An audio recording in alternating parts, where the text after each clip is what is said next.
ఎన్ని వీడియోలు చూసినా, మోటివేషన్ వీడియోలు, ఎన్ని పుస్తకాలు చదివినా మనం ఏం పని చేయలేకపోతున్నాం. అవునా? సో, దీనికన్నిటికి ఒక సొల్యూషన్ అనిపిస్తదంటే నిష్కామ కర్మ అనిపిస్తది. ఓకే.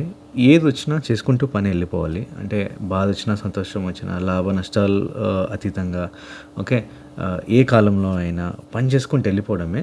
పని పని మనకి పని చేయడం ఇంపార్టెంట్ ఇక్కడ. ఇక్కడ పనే మన మన గోల్ అనమాట. ఓకే. ఇప్పుడు పని చేశాక ఏదో వస్తదని కాదు. పనే మన గోల్. ఆ పనిని మనం ఎంత శ్రద్ధతో చేశామనేది ఇంపార్టెంట్. ఇక శ్రద్ధే మన ఎట్లా అంటే ఫలితం. ఓకే. అందరూ పని చేశాక వచ్చే ఫలితం గురించి ఆలోచిస్తారు. కానీ భగవద్గీతలో చెప్పింది ఫలితం ఆలోచించి పని చేయని చెప్పారు కదా!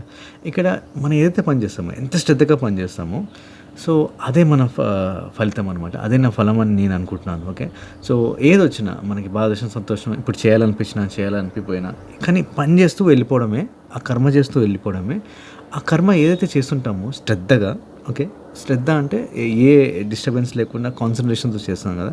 సో, అది చేస్తే చాలు అదే మన ఫలం అనమాట. ఓకే. సో, ఏదొచ్చినా మైండ్ డిస్టర్బ్ చేసుకోకుండా అంటే డిస్టర్బ్ అయితది బేసికల్లీ.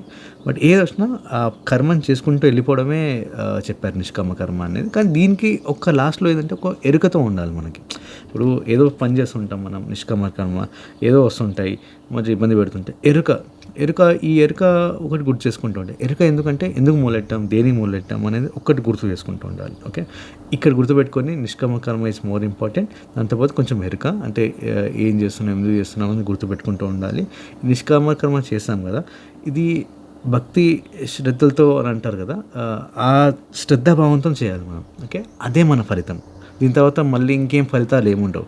అంటే దీని తర్వాత మనం పనిచేసాక వచ్చే డబ్బు గానీ అంటే అవుట్‌పుట్ ఏదైతే ఉంటదో డబ్బుతో ముడిపడడం గానీ ఆర్ లైక్ ఇతరుల సంతోషం గానీ, మన సంతోషం గానీ ఏదైతే ఉంటాయో అవన్నీ రియల్ కాదు. ఇక్కడ మనం ఎంత శ్రద్ధతో చేసాం కదా!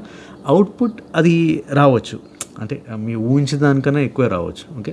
ఇక్కడ మెయిన్ ఇంపార్టెంట్ ఏందంటే ఎంత శ్రద్ధతో చేసామో అనేది ఇంపార్టెంట్. అదే మన కర్మ నిష్కామ కర్మలో చాలా ఇంపార్టెంట్. అదే మన ఫలితం గూడా. ఓకే.